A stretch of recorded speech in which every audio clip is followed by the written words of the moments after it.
శ్రీశైలేశదయా పాత్రం శ్రీభక్త్యాదిగుణార్ణవం యతీంద్రప్రవణం వందే రమ్యజా మాతరం మునిం లక్ష్మీనాథసమారంభాం నాథయామునమధ్యమాం అస్మదాచార్యపర్యంతాం వందే గురుపరంపరాం యో నిత్యమచ్యుతపదాంబుజయుగ్మరుక్మవ్యామోహతస్తదితరాని తృణాయ మీనే అస్మద్గురోర్భగవతోశ్చ దయైకసిన్ధోః రామానుజస్య చరణౌ శరణం ప్రపద్యే మాతాపితా యువతయస్తనయా విభూతిः సర్వం యదేవ నియమేన మదన్వయానాం ఆద్యస్య నః కులపతేర్వకులాభిరామం శ్రీమత్పతంజలియుగళం ప్రణమామి మూర్ధ్నా భూతం సరశ్చ మహదాహ్వయభట్టనాథ శ్రీభక్తిసార కులశేఖర యోగివాహాన్ భక్తాంగ్రిరేణుపరకాల యతీంద్రమిశ్రాన్ శ్రీమత్పరాంకుశమునిం ప్రణతోऽస్మి నిత్యం కూజంతం రామ రామేతి మధురం మధురాక్షరం ఆరుహ్య కవితాశాఖాం వందే వాల్మీకికోకిలం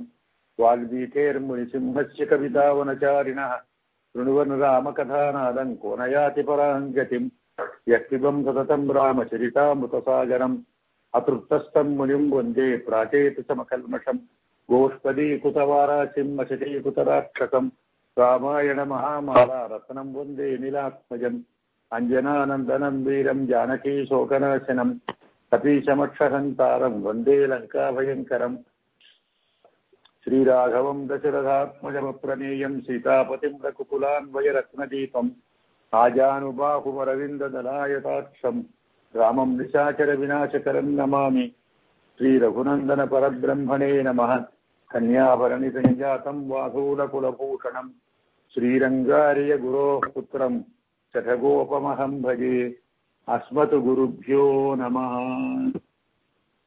భగవత్ బంధువులారా, జై శ్రీమన్నారాయణ. అస్మత్ గురుభ్యో నమః. 18వ సర్గను పూర్తి చేసుకున్నాం. ఇప్పుడు మనం 19వ సర్గలోకి వస్తున్నాం. ఇందులో రావణాసురుణ్ణి చూచి సీతమ్మ భయపడి వణికిపోతూ ఉంటుంది. అసలు సహజంగానే వాడిపోయి ఉంది, చిక్కిపోయి ఉంది. ఆహార నిద్రాదులు లేక ఒక చిక్కి ఉన్నది. అలాంటి సీతమ్మ యొక్క అప్పటి స్థితి, రావణాసురుణ్ణి చూసినప్పుడు, రావణాసురుడు వచ్చినప్పుడు సీతమ్మ ఉన్న స్థితిని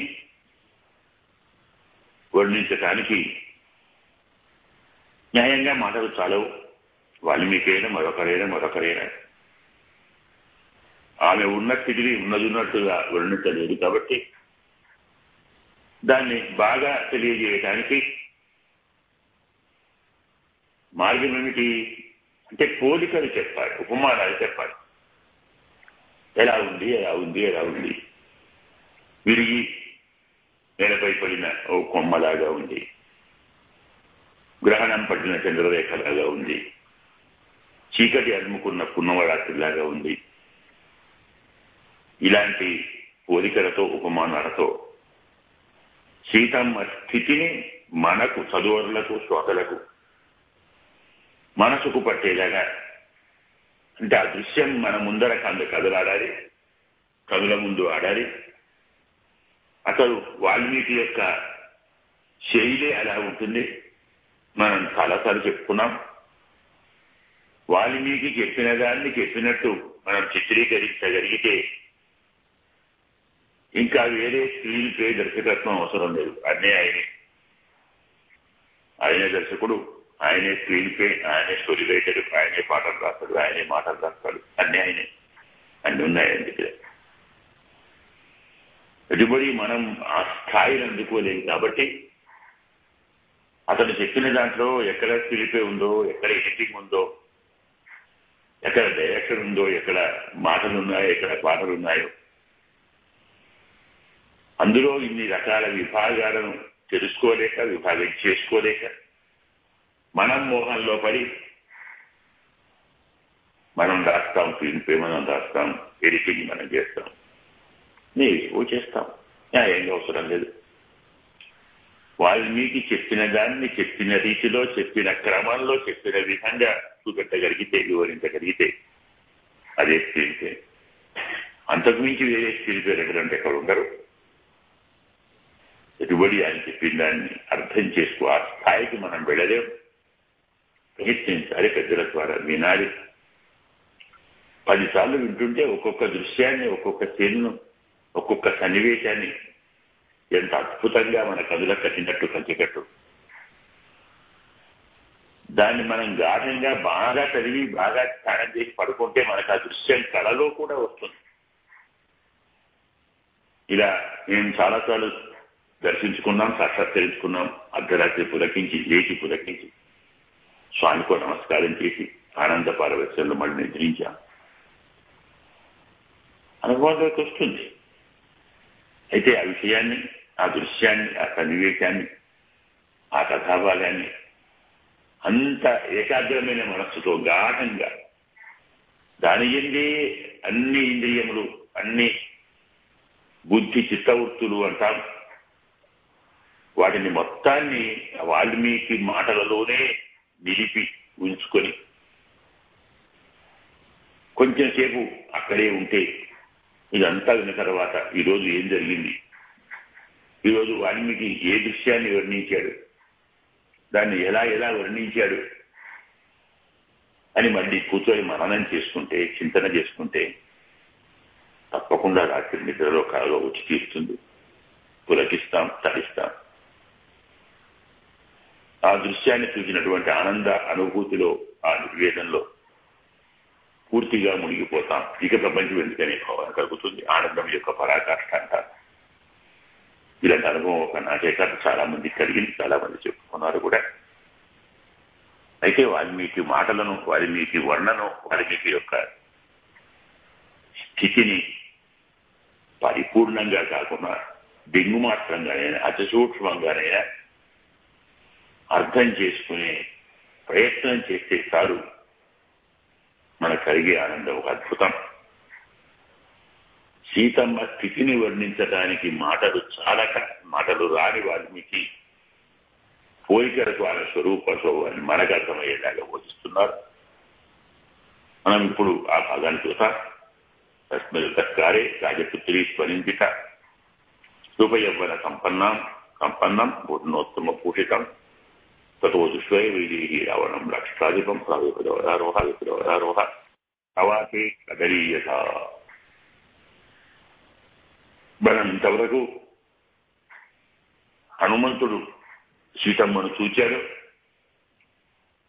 ఆమె ఆభరణాలను, ఆమె ముఖకాంతిని, ఆమె వస్త్రకాంతిని, ఆమె మానసిక స్థితిని, ముఖం యొక్క స్థితిని, అన్ని హేతువులు, కారణాలు చూసుకొని నిర్ధారించుకొని ఈమె సీత అనేటువంటి ఒక విషయానికి వచ్చి ఇక ముందు కార్యక్రమం ఏమిటో ఆలోచించబోయే సమయంలోనే రావణాసురుడు వచ్చాడు. అలా వచ్చినటువంటి రావణాసురుడి దివ్యమైన తేజస్సుతో ఇంత పెద్ద మహానుభావుడైన హనుమంతుడు కూడా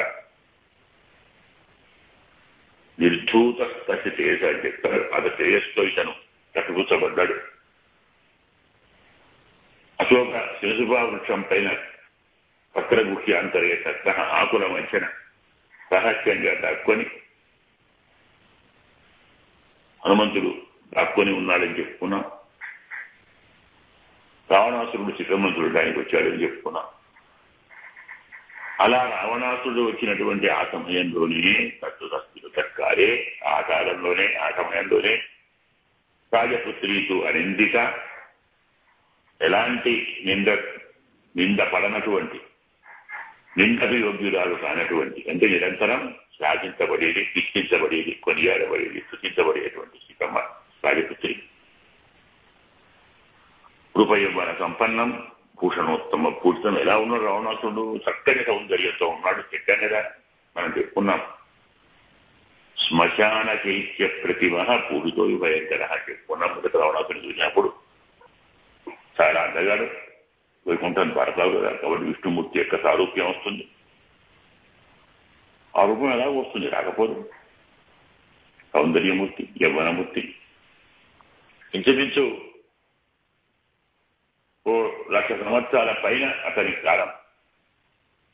60,000 సంవత్సరాల నుంచి పరిపాలన చేస్తున్నాడు. మరి అంతకుముందు ఎంతకాలం ఉన్నాడు మహానుభావుడు? మరి ఇంచుమించు 1,20,000, 1,30,000 సంవత్సరాల కాలం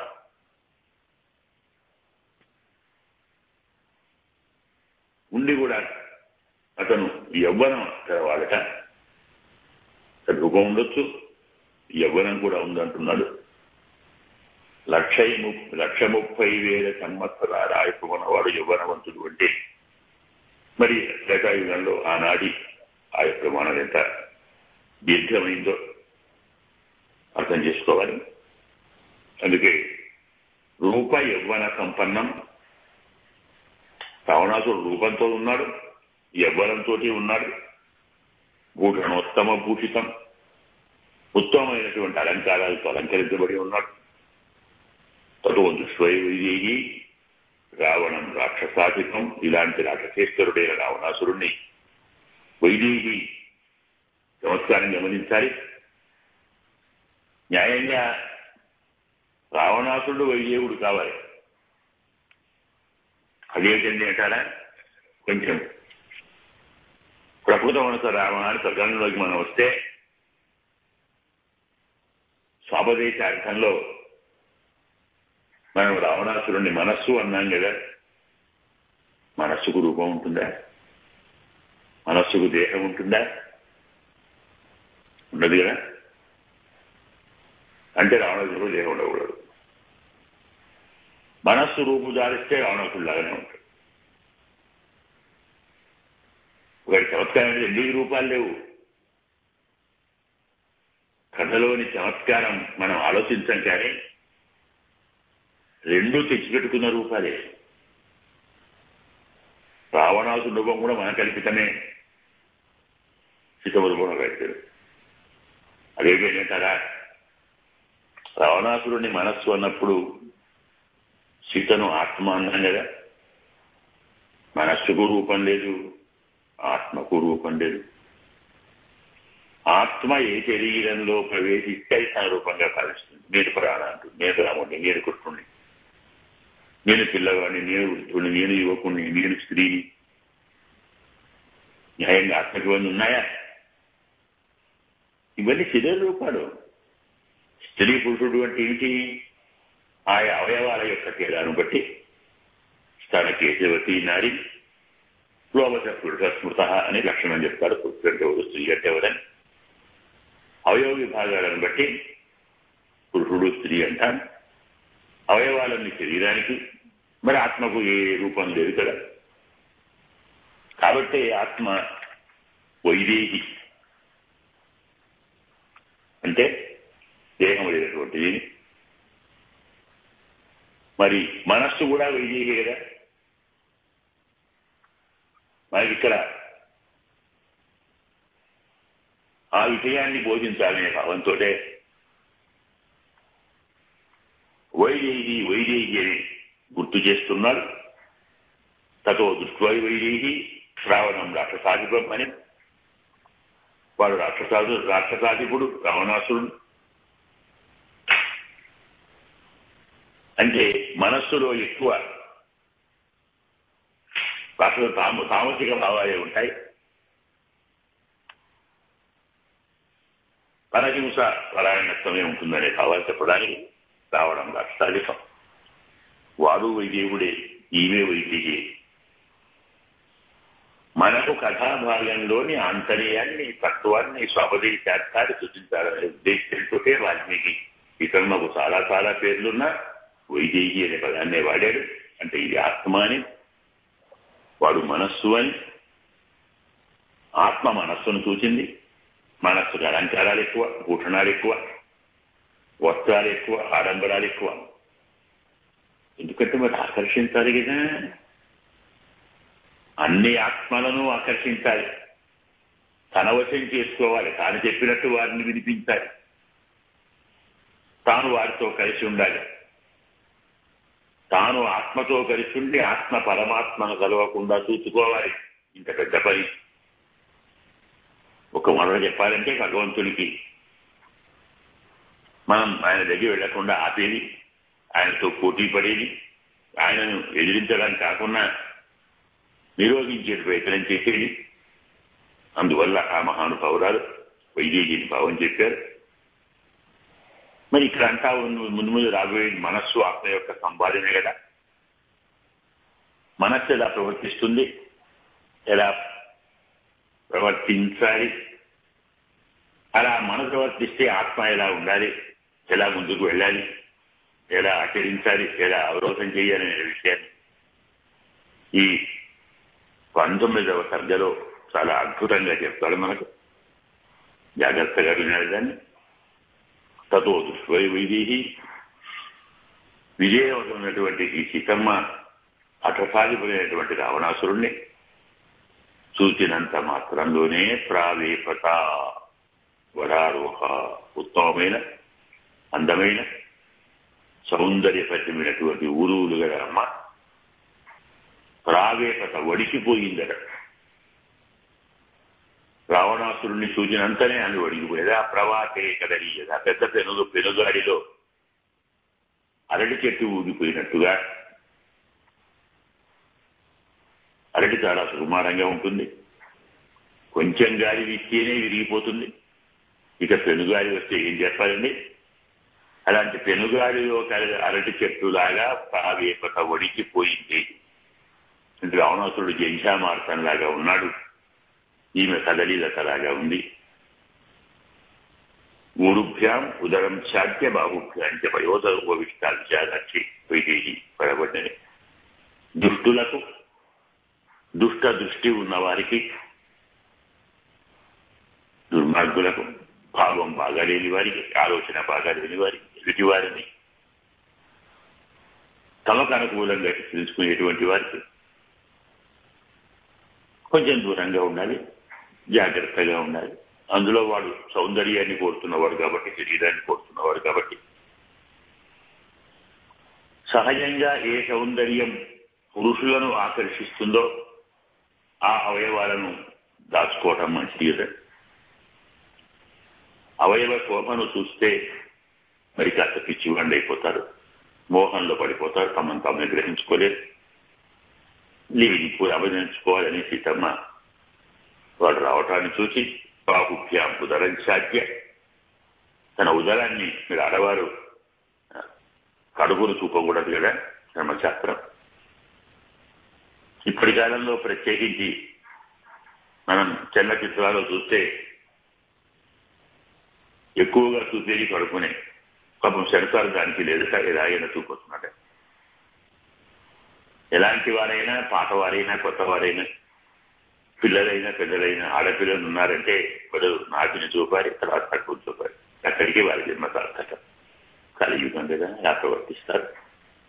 కానీ న్యాయంగా ఆడవారు కడుపు కనపడేలా వస్త్రధారణ చెయ్యకూడదు. ఎందుకు? మన వాళ్ళంతా ఆడవారి సౌందర్యాన్ని వర్ణించడంలో కురుచోదరి సదసత్ సంశయ దృష్టిగోచర అని వర్ణిస్తున్న కవులందరూ. సన్నని ఉదరము కాదు అంటే అసలు కడుపు ఉందా లేదా. ఎందుకంటే పైన వక్షస్థలం అంటే స్తనముల శోభ, కింద పెరుదులు ఊరువుల శోభ, ఇవి రెండు ఉన్నతంగా, దృఢంగా, బలంగా, తీవ్రంగా అంటే బాగా బలిసి ఉంటాయి, పెద్దగా ఉంటాయి. ఈ రెండు రకముల బరువుల మధ్యన అసలు కడుపు ఉందా లేదా, నడుము ఉందా లేదా.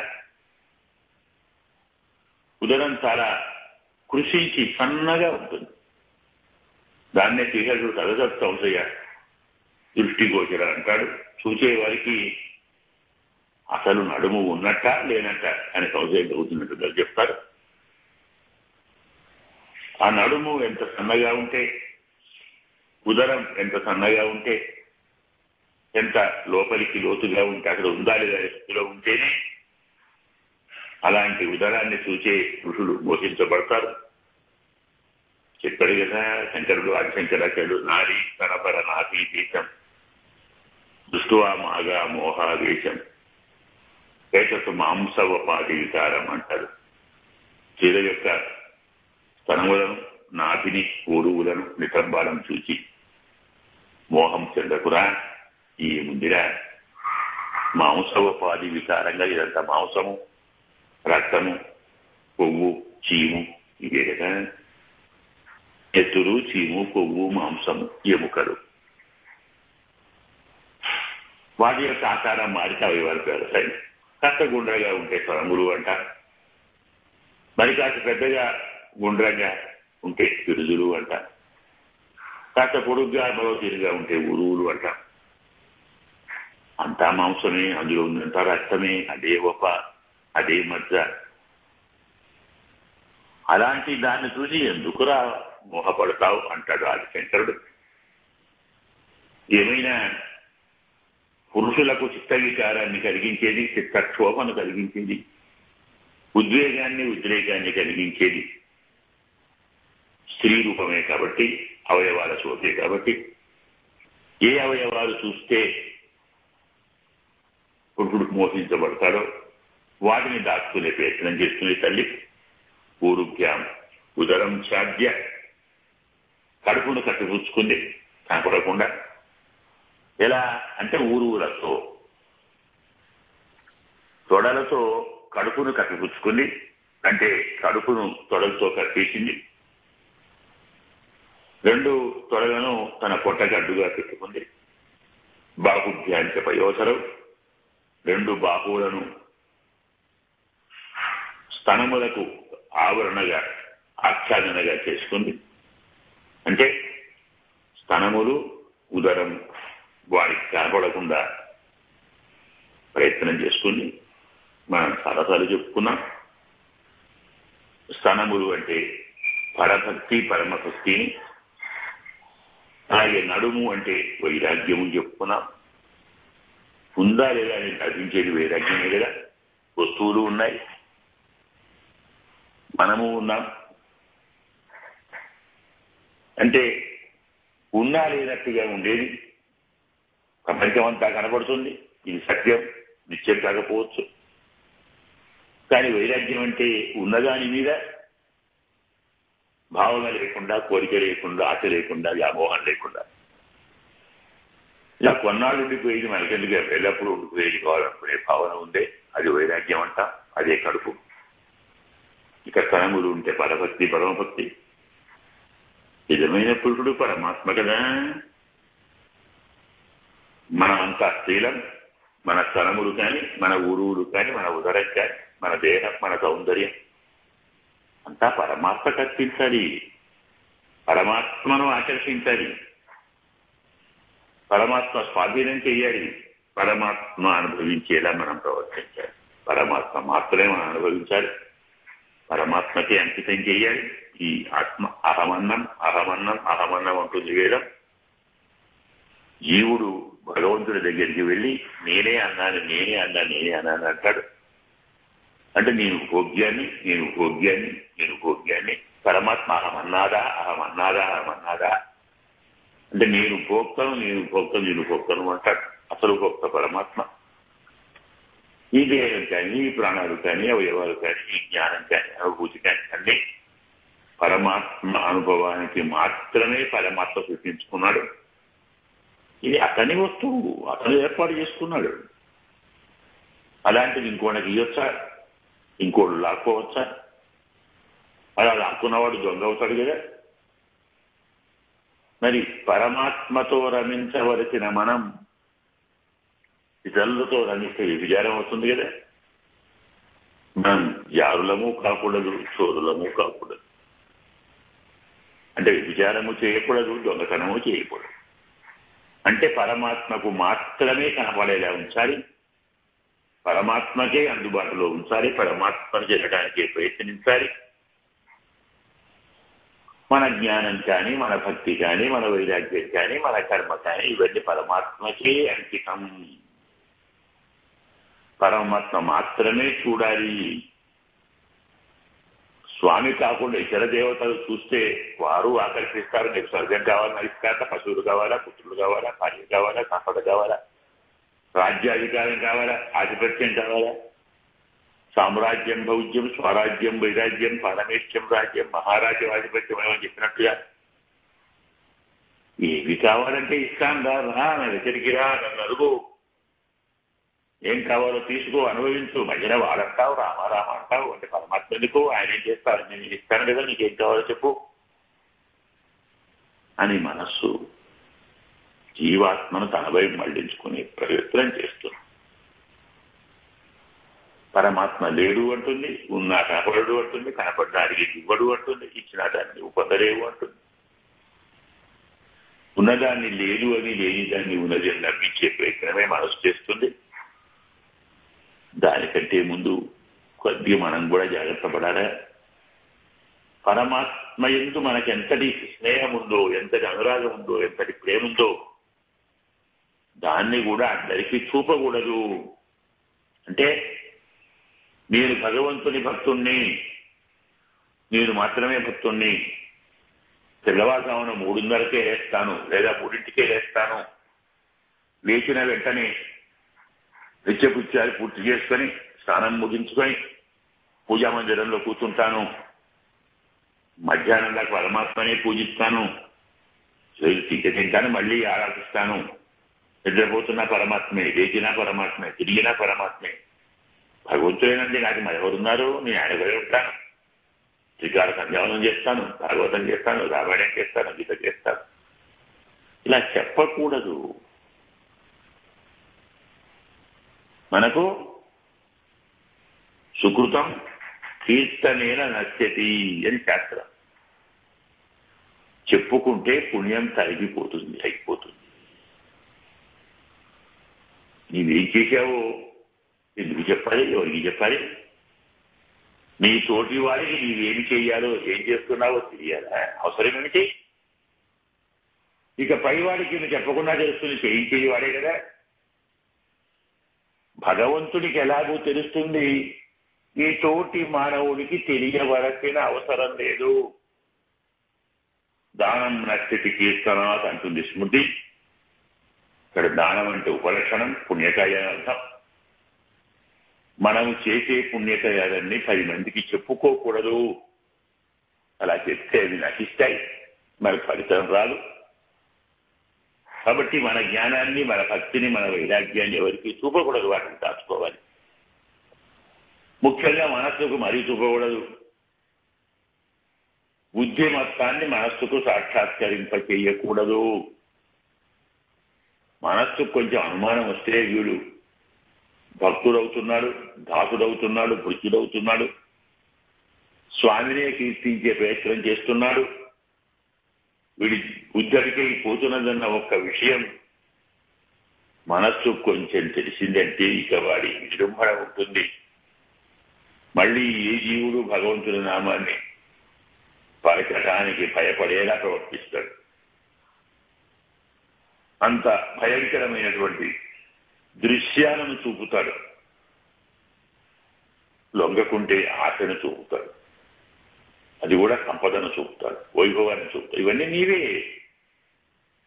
త్రైలోక్య రాజ్యం సకలం సీతాయా నాపుణ్యాత్ కళామని హనుమంతుడు చెప్పినట్టుగా త్రైలోక్య రాజ్యము కూడా సీత యొక్క ఒక్క అంశతో సరికావు అన్నాడు. హనుమంతుడే అంటే ఇక రావణుడు ఏం చెప్పాలండి? మనస్సు యొక్క స్థితి ఏమిటి అంటే, ఈ ఆత్మ దగ్గరికి మనస్సు వచ్చి ఆక్రమించక ముందే ఆచార్యుడు రావాలి, ఆత్మను తాను ఆక్రమించుకోవాలి. ఎలాగూ ఆత్మ జ్ఞానాధికరణమే కాబట్టి దానికి పూర్వజన్మ స్మృతిని తొలగించాలి, పూర్వ కర్మ స్మృతిని తొలగించాలి. పరమాత్మే వచ్చాడు అనేటువంటి భావన నీకు కలిగిన నాడు, కాదు గురువు గారు వచ్చారనే భావన కలిగినాడు. పెయ్యాలు, భూతాలు, రాక్షసులు వీళ్ళంతా మనకేం పని? మనకు మన స్వామి కావాలి, మన గురువు గారు కావాలి అనిపించాలి. ఆత్మకు పరమాత్మే కావాలనిపించిన నాడు వేరే ప్రశ్నే లేదు. ఎలాగో మోక్షాన్ని పొందుతాం. ఇక్కడ న్యాయంగా ఈ స్థితి వర్ణించబడుతుంది, గమనించాలి. మనస్సు ఆత్మ యొక్క సంవాదం అంటే ఎలా ఉంటుంది? అద్భుతంగా ఉంటుంది. నేను పరమాత్మకు మాత్రమే చెందిన వాడను అని ఆత్మ అంటుంది. ఇది ఎవరు చెప్పారా నీకు? నీవు నావాడవు, నా దగ్గర ఉండేవాడవు, నీ క్లాసు నేను అందిస్తాను, చెప్పు ఏం కావాలో. ఇలా పరిపూర్ణంగా ఆకర్షించుకొని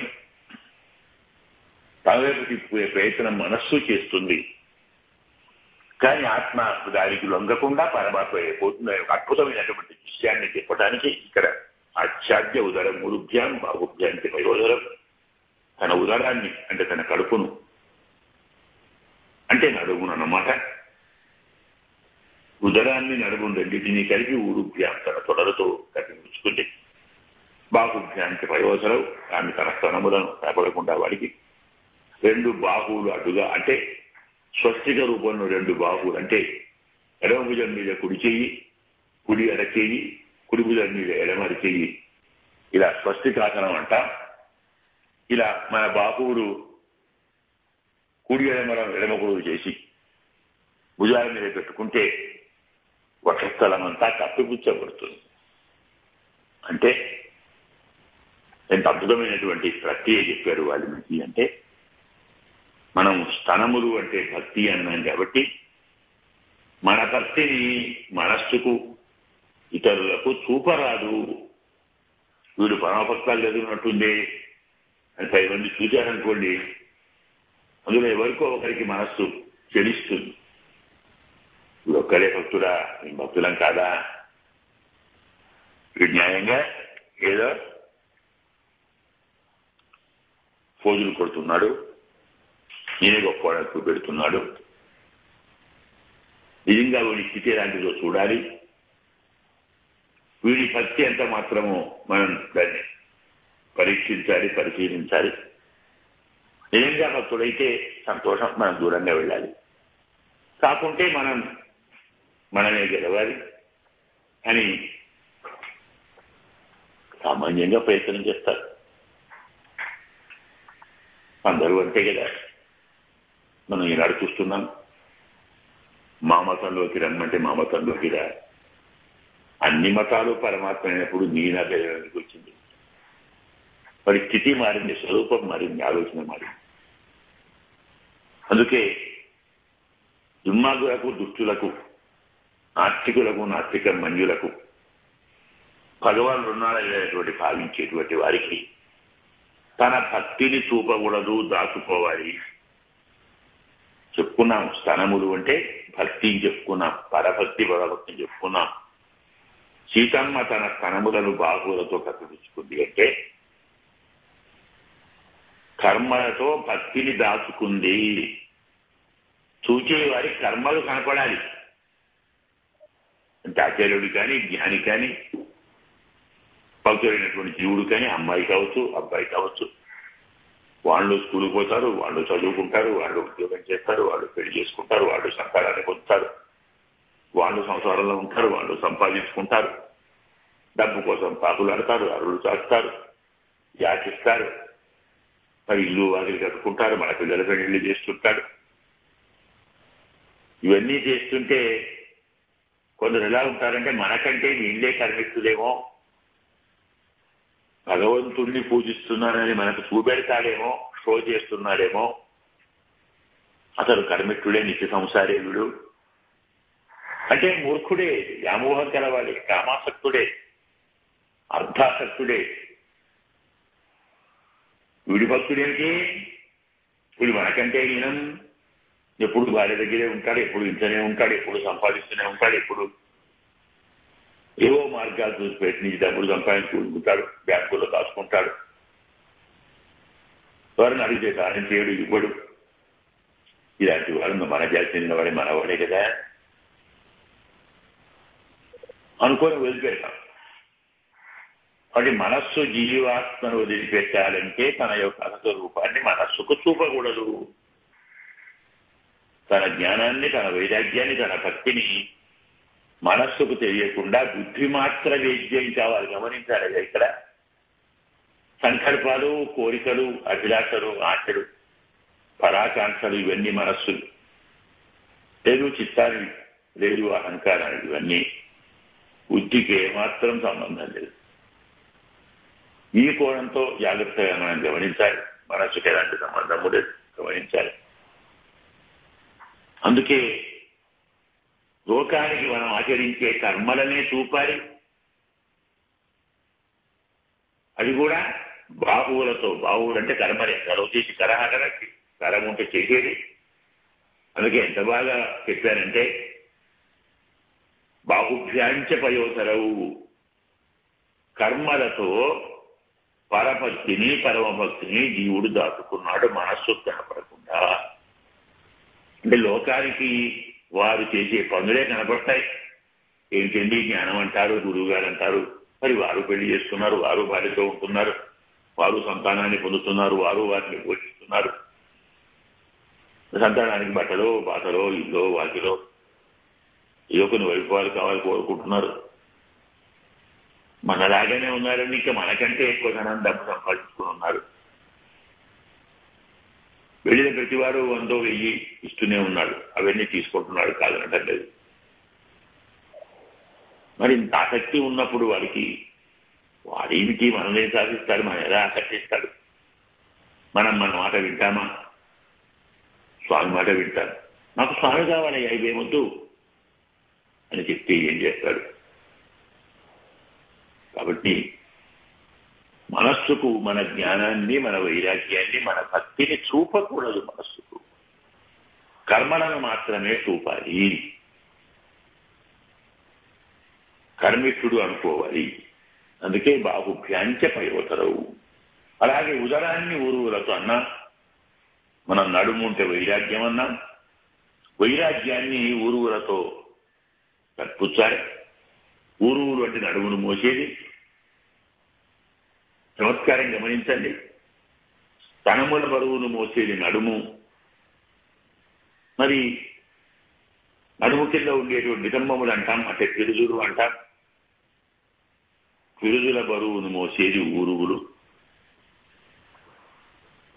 అయినప్పుడు మరి భక్తి ఎంత ఉందో తెలియకుండా జాగ్రత్తగా దాన్ని వైరాగ్యంలో కప్పిపుచ్చాలి. అంటే కర్మలతో భక్తిని కప్పిపుచ్చాలి. అంటే తన సౌందర్యాన్ని నడుమే మొయ్యాలి. అది ఉందో లేదో అనిపించాలి. అంటే వైరాగ్యం ఉంటేనే భక్తి చేస్తుంది. భక్తి అంటే ప్రేమే. భగవంతుని యందు ప్రేమను భక్తి అంటాం. పరమాత్మ యందు ప్రేమ ఉందని సంసారం యందు వైరాగ్యం ఉంటుంది కదా. అందువల్ల భక్తిని మోసేది వైరాగ్యం, ఆ వైరాగ్యాన్ని మోసేది జ్ఞానం.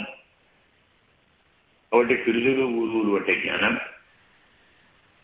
అందువల్ల జ్ఞానంతో వైరాగ్యాన్ని కట్టుచాలి, దాచుకోవాలి. కర్మలతో భక్తిని దాచుకోవాలి. ఈ సంసారంలో జీవుడు ఎలా ప్రవర్తించాలో చెప్తున్నాడు. వారికి అద్భుతంగా చెప్పారు. మనకున్న భక్తిని, పరమాత్మ యందు మనము కలిగి ఉన్నటువంటి దృఢమైనటువంటి భక్తిని, పారవశ్యాన్ని కర్మలతో కప్పిపుచ్చాలి. చూసేవాడికి మన సంసారం కనపడాలి, మన సంపాదన కనపడాలి, మన ఆశలు కనపడాలి, అనురాగాలు కనపడాలి, మోహం కనపడాలి. కానీ వీడు భక్తులే పవన రాకూడదు, ఉంటే వాడు మారుస్తాడు. అలాగే మన వైరాగ్యాన్ని జ్ఞానంతో కప్పిపుచ్చాలి. జ్ఞానం అంటే వారికి కలిగే జ్ఞానం, మనస్సు కలిగేటువంటి జ్ఞానం అంటే సంసారిక జ్ఞానమే. ప్రతిదీ అడుగుతాం, ప్రతి వారిని అడుగుతాం, ఇచ్చినదంతా తీసుకుంటాం, జాగ్రత్తగా దాచుకుంటాం. బ్యాంకులు, అకౌంట్లు, ఫిక్స్డ్ డిపాజిట్లు అవి కనబడుతూనే ఉంటాయి గురువు గారికి కూడా. అబ్బో ఇవన్నీ వీరుకుంటే వీరేం భక్తులండి, వీరికి వైరాగ్యం ఏమిటి, మాకంటే ఎక్కువ సంపాదిస్తున్నాడు, మాకంటే ఎక్కువ సంసార ప్రత్యేకలో పాల్గొంటున్నాడు, మాకంటే ఎక్కువ మోహంలో ఉన్నాడు, ఏ జ్ఞానం ఏమిటి అనుకుంటారు. అనుకోవాలి. నిజమైన మహానుభావుడు తన జ్ఞానాన్ని దుష్టులకు, తెచ్చల బుద్ధులకు చూపకూడదు. వారికి కేవలం తన వైరాగ్యాన్ని జ్ఞానంతో కప్పిపుచ్చి తనకున్న జ్ఞానాన్నే చెప్పాలి. లోకంలో లౌకిక జ్ఞానంతో ప్రవర్తించాలి, వైదిక జ్ఞానం తనలోనే దాచుకోవాలి. ఇలా మనకు జ్ఞానముతో వైరాగ్యాన్ని, కర్మలతో భక్తిని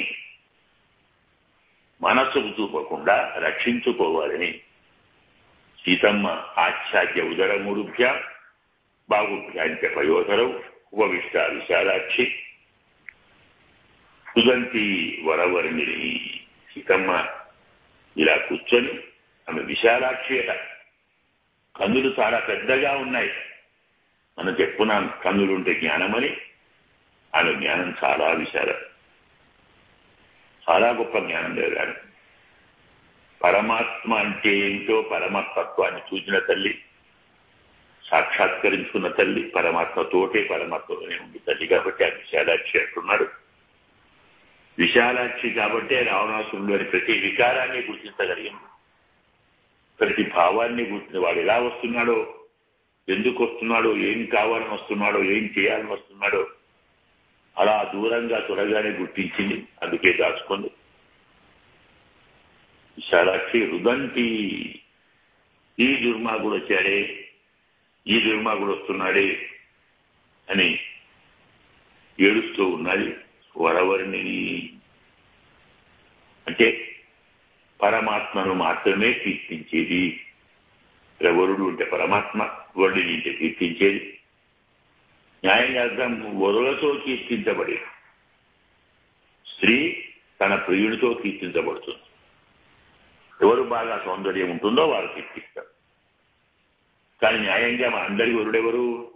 పరమాత్మ. అతన్ని మాత్రమే వర్ణించేది, భగవంతుణ్ణి మాత్రమే స్తోత్రం చేసేటువంటి అమ్మ.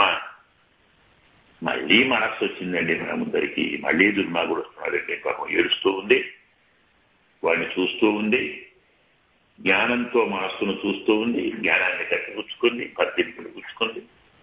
వైరాగ్యాన్ని జ్ఞానంతో భక్తిని కర్మలకు దాచుకొని పెద్ద పెద్ద కన్నులు పెట్టుకొని ఎదురు చూపులతో రావణాసురుడిని చూస్తూ ఏడుస్తూ ఉంది. కొంచెం జాగ్రత్తగా చెప్పుకుంటే ఒక 3 శ్లోకాలు అయ్యాయి. ఎందుకంటే సీతారావణ సంవాదం ఒక అద్భుతమైన సన్నివేశం.